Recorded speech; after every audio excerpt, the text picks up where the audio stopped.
Baik, Assalamualaikum warahmatullahi wabarakatuh dan selamat malam teman-teman semua.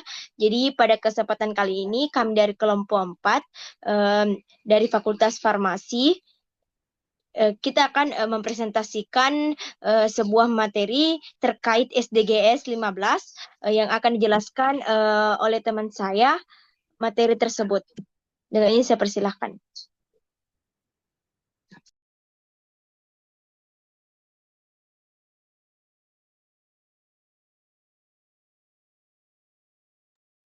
Baik, pertama di sini apa itu sebenarnya SDGs 15?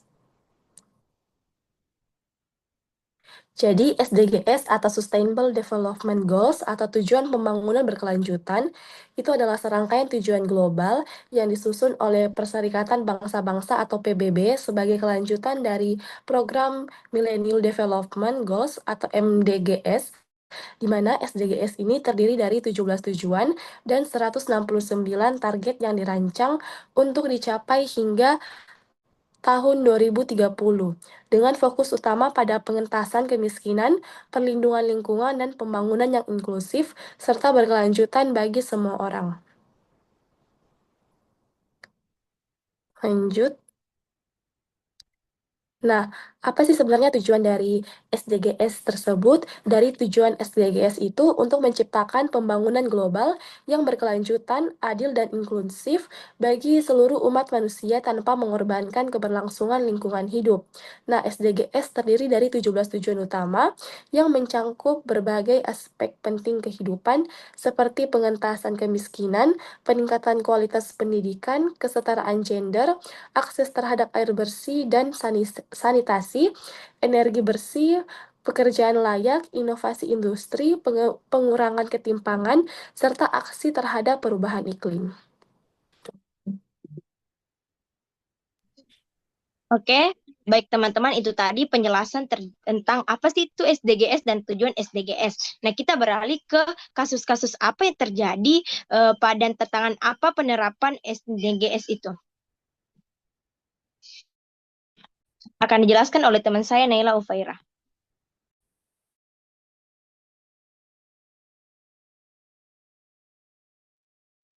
Nah, kasus-kasus yang sering terjadi terkait SDGs 15 ini itu salah satunya deforestasi besar-besaran, terutama di wilayah tropis seperti Amazon, Afrika Tengah, dan Asia Tenggara yang terjadi akibat pembukaan lahan untuk pertanian, perkebunan kelapa sawit, dan industri kayu. Selain itu, perburuan dan perdagangan ilegal satwa liar juga menjadi ancaman serius terhadap spesies langka dan dilindungi, seperti gajah, badak, dan harimau. Degradasi lahan dan desertifikasi di daerah kering seperti di wilayah sub-Sahara Afrika juga menunjukkan dampak buruk dari pengelolaan lahan yang tidak ramah lingkungan.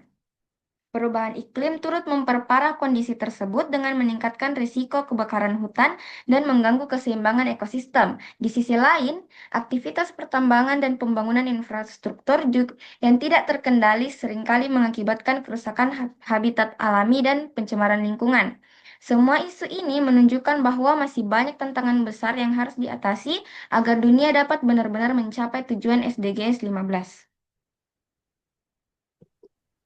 Oke, itulah tadi penjelasan terkait kasus apa sih yang terjadi di SDGs dan ternyata kasus yang sering terjadi terutama di wilayah tropis. Nah, kita beralih ke tantangan apa dan penerapan apa SDGs 15 itu. Mungkin akan dijelaskan oleh teman saya Najwa Salsabila. Dengan ini saya persilahkan. Baik, selanjutnya ada beberapa tantangan yang dihadapi dalam penerapan SDGs 15.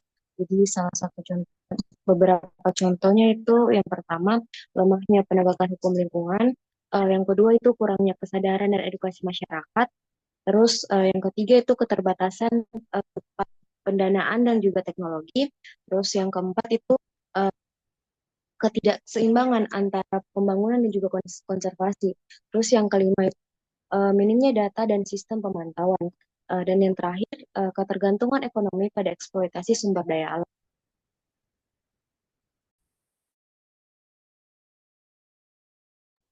Nah, itulah tadi penjelasan tantangan dan penerapan SDGs 15.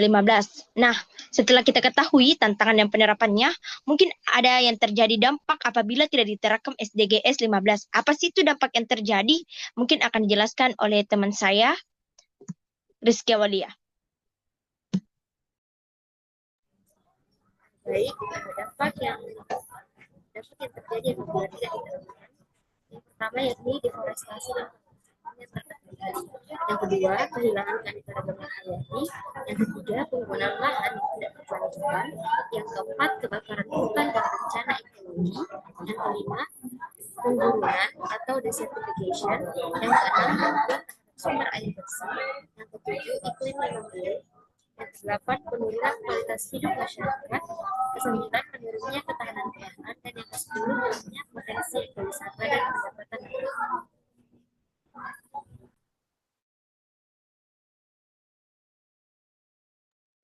Nah, itulah tadi sudah jelaskan tantangan dan dampak. Tentu, jika ada dampak yang terjadi apabila diterapkan SDGs, pasti kita akan mengupayakan agar dunia dalam SDGs 15 itu bisa dikelola dengan baik atau bisa dengan baik. Mungkin akan dijelaskan teman saya oleh Rangga. Baik, jadi upaya dunia dalam penerapan SDGs 15 ini ialah dengan melibatkan berbagai tindakan kolaboratif yang dilakukan oleh negara-negara, organisasi internasional, lembaga swadaya masyarakat, serta dalam sektor swasta. Pemerintah di berbagai negara terus memperkuat kebijakannya dalam perlindungan hutan dan keanekaragaman hayati melalui pembuatan kawasan konservasi, penegakan hukum terhadap pembalakan liar, serta program rehabilitasi lahan yang terdegradasi. Selain itu, adapun organisasi internasional seperti PBB dan WWF yang aktif dalam memfasilitasi kerjasama lintas negara dalam mengatasi perdagangan ilegal satwa liar dan mendorong penggunaan teknologi ramah lingkungan. Kampanye edukasi dan peningkatan kesadaran masyarakat juga dilakukan untuk mendorong partisipasi publik dalam pelestarian alamnya. Dan dukungan pendanaan serta riset ilmiah tentang konservasi ekosistem juga diperkuat agar langkah-langkah pelestarian dapat berjalan efektif dan berkelanjutan.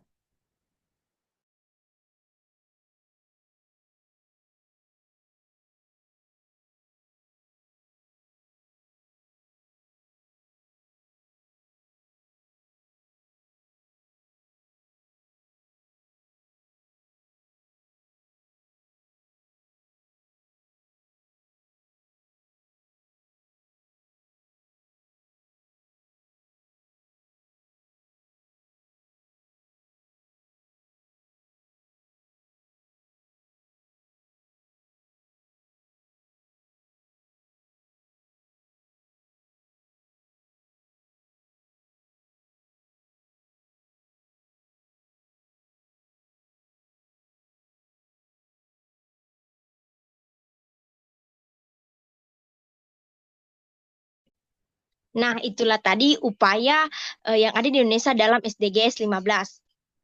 Nah, ternyata upaya cuma tidak ada di dunia, namun ada upaya juga yang ada dalam Indonesia.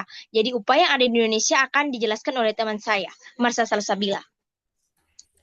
Baik, jadi upaya Indonesia dalam SDGs 15 itu dilakukan melalui berbagai program dan kebijakan yang berfokus pada pelestarian hutan, keanekaragaman hayati, dan pemulihan ekosistem daratan. Pemerintahan Indonesia telah menetapkan kawasan konservasi seperti Taman Nasional dan Suaka Marga Satwa untuk melindungi flora dan fauna asli, serta melaksanakan program reforestasi untuk memulihkan lahan yang rusak akibat deforestasi dan kebakaran hutan. Selain itu, Indonesia juga memperkuat pengawasan terhadap aktivitas ilegal seperti pembakaran liar dan perdagangan satwa dilindungi dengan melibatkan aparat penegak hukum dan masyarakat lokal. Pemerintah mendorong partisipasi masyarakat adat dan komunitas lokal dalam pengelolaan sumber daya alam secara berkelanjutan, serta menggandeng sektor swasta untuk menerapkan praktik bisnis ramah lingkungan. Edukasi lingkungan dan kampanye kesadaran juga digencarkan untuk meningkatkan peran aktif masyarakat dalam menjaga kelestarian ekosistem.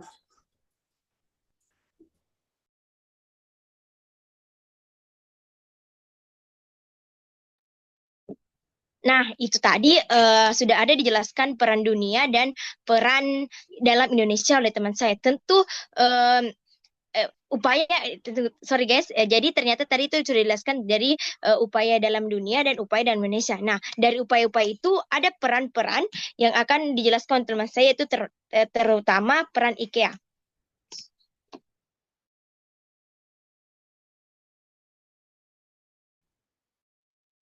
Baik, yang pertama ada peran IKEA.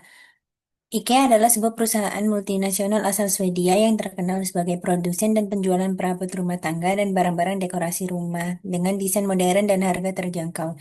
IKEA sendiri berperan aktif dalam mendukung SDGs 15 melalui komitmen kuat terhadap pengelolaan hutan berkelanjutan dan penggunaan bahan baku yang ramah lingkungan. Mereka memastikan bahwa kayu dan produk berbasis kayu yang mereka gunakan berasal dari hutan yang dikelola secara etis, baik dari sumber bersertifikat FEC maupun dari program restorasi hutan. IKEA juga menerapkan praktik bisnis yang mengurangi dampak negatif terhadap keragaman hayati dan berinvestasi dalam inovasi untuk produk yang ramah lingkungan. Dalam langkah-langkah tersebut, IKEA membantu melindungi ekosistem daratan, mencegah deforestasi, dan mendukung konservasi keanekaragaman hayati secara global.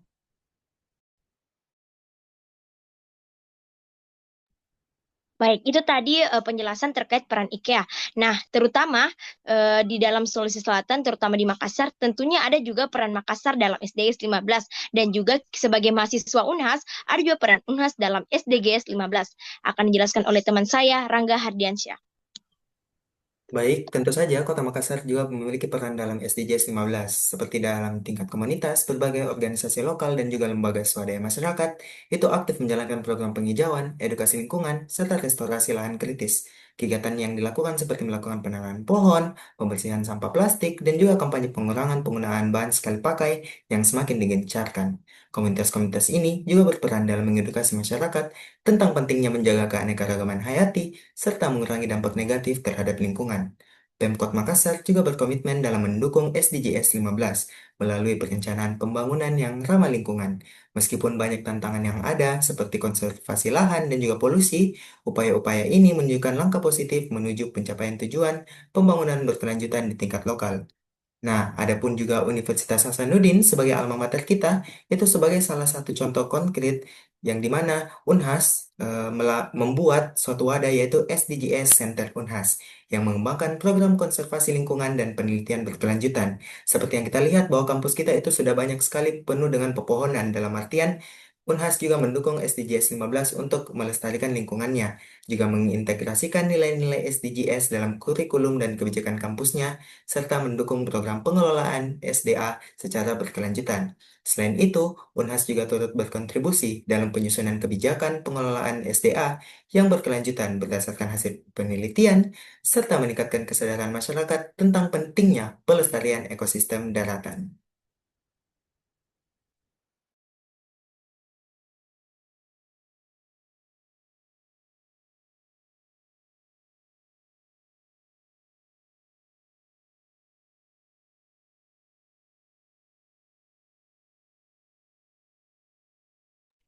Nah, teman-teman, itu tadi penjelasan tentang peran IKEA, peran Makassar, dan peran mahasiswa UNHAS dan peran UNHAS dalam SDGs. Jadi dari peran-peran itu ada inovasi dan teknologi yang akan mendukung peran IKEA dan peran Makassar dalam IDGs dan peran UNHAS dalam DGS. Mungkin akan dijelaskan oleh teman saya, inovasi dan teknologi SDGs oleh Anita Delima. Baik, selanjutnya itu ada inovasi dan teknologi yang dimana teknologi ini dia memainkan peran penting dalam pelestarian ekosistem daratan.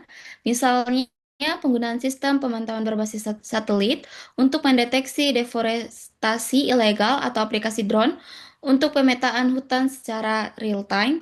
Inovasi seperti bioengineering juga digunakan untuk rehabilitas lahan kritis dan pencegahan erosi.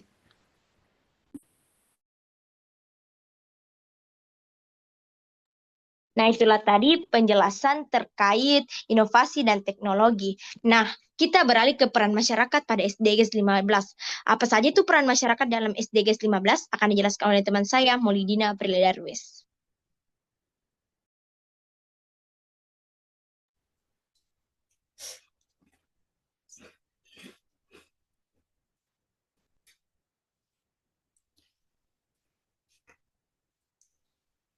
Adapun peran masyarakat pada SDGs 15 yaitu di mana peran individu dan masyarakat itu sangat penting dalam mendukung pencapaian SDGs 15 yang berfokus pada pelestarian ekosistem daratan. Individu dapat berkontribusi dengan menerapkan gaya hidup ramah lingkungan seperti mengurangi penggunaan plastik sekali pakai, melakukan daur ulang, serta menanam pohon dan menjaga tanaman di sekitar lingkungan rumah. Kesadaran untuk tidak merusak habitat alami dan tidak membeli produk yang berasal dari eksploitasi satwa liar juga menjadi bagian penting dari peran setiap orang. Sementara itu, masyarakat dapat berperan aktif melalui pembentukan kelompok lingkungan atau komunitas hijau yang mengorganisir kegiatan penghijauan, pembersihan lingkungan, dan edukasi publik tentang pentingnya keanekaragaman hayati. Selain itu, masyarakat dapat mendorong pemerintah setempat untuk membuat kebijakan yang melindungi hutan, lahan, dan satwa liar, serta mengawasi pelaksanaan aturan tersebut. Baik, itu tadi penjelasan terkait peran masyarakat pada SDGs 15. Nah, kita beralih ke peran dunia kesehatan, terutama kita sebagai anak kesehatan jurusan farmasi. Maka dari itu kita akan menjelaskan apa saja sih peran dunia kesehatan seperti peran psikologi, peran dokter gigi, dan peran farmasi pada SDGs 15. Mungkin akan dijelaskan oleh teman saya, Siti Musahna. Baik teman-teman, adapun peran SDGs pada dunia kesehatan dapat kita lihat yang pertama itu untuk peran psikolog sendiri, yang pertama dapat meningkatkan kesadaran dan perilaku pro lingkungan. Di mana maksudnya ini psikolog itu dapat membantu mengedukasi masyarakat untuk mengembangkan sikap dan kebiasaan yang lebih peduli terhadap lingkungan, seperti mengurangi sampah, konservasi alam, dan hidup yang berkelanjutan. Yang kedua yaitu dapat mengatasi stres lingkungan. Dalam menghadapi bencana alam atau kerusakan lingkungan, psikolog berperan dalam membantu individu dan komunitas mengatasi trauma dan stres yang muncul akibat perubahan lingkungan.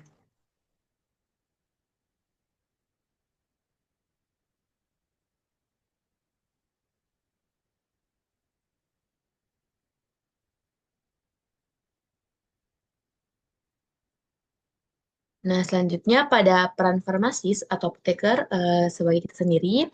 Yang pertama ada pengelolaan limbah obat yang aman, di mana apoteker itu berperan penting dalam memastikan limbah obat dan bahan kimia farmasi tidak mencemari lingkungan dengan cara pengelolaan dan pembuangan yang benar.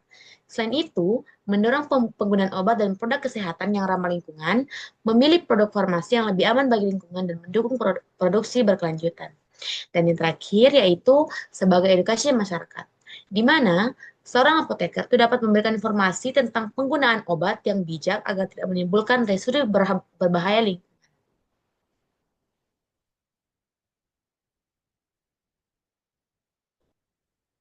Nah, dan yang terakhir yaitu peran dokter gigi dalam SDGs ini.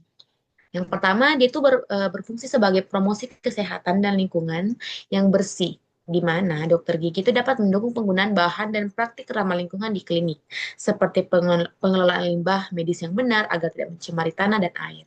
Selain itu, dokter gigi juga dapat menjadi edukasi kesehatan terkait lingkungan, di mana dokter gigi ini dapat memberikan informasi kepada pasien tentang hubungan kesehatan mulut dengan pola hidup sehat dan lingkungan yang bersih.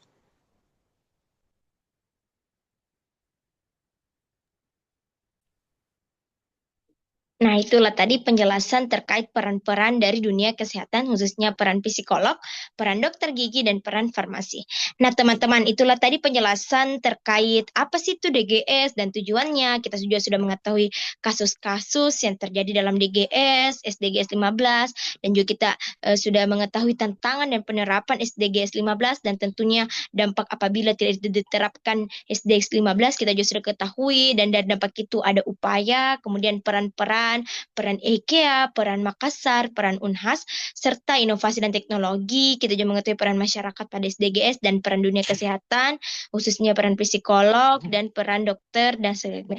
Jadi kesimpulan yang dapat diambil dari materi kami adalah SDGs 15 fokus pada pelestarian ekosistem daratan dan keanekaragaman hayati yang menghadapi tantangan seperti deforestasi, perbulu liar, dan degradasi lahan upaya global dan lokal, termasuk di Indonesia dan di Makassar, terus dilakukan melalui konservasi, rehabilitas, dan edukasi masyarakat. Peran individu masyarakat hingga berbagai profesi seperti psikolog, dokter gigi, dan apoteker penting dalam mendukung keberlanjutan lingkungan. Kolaborasi antara pemerintah, sektor swasta, dan komunitas menjadi kunci untuk mengatasi tantangan tersebut agar tujuan SDGs 15 dapat tercapai demi masa depan bumi yang lebih lestari. Nah, itulah tadi presentasi singkat dari kelompok kami, kelompok 4. Semoga dapat bermanfaat untuk teman-teman semua. Dan jangan lupa, jaga bumi, lestarikan ekosistem. Sekian dari kami. Wassalamualaikum warahmatullahi wabarakatuh.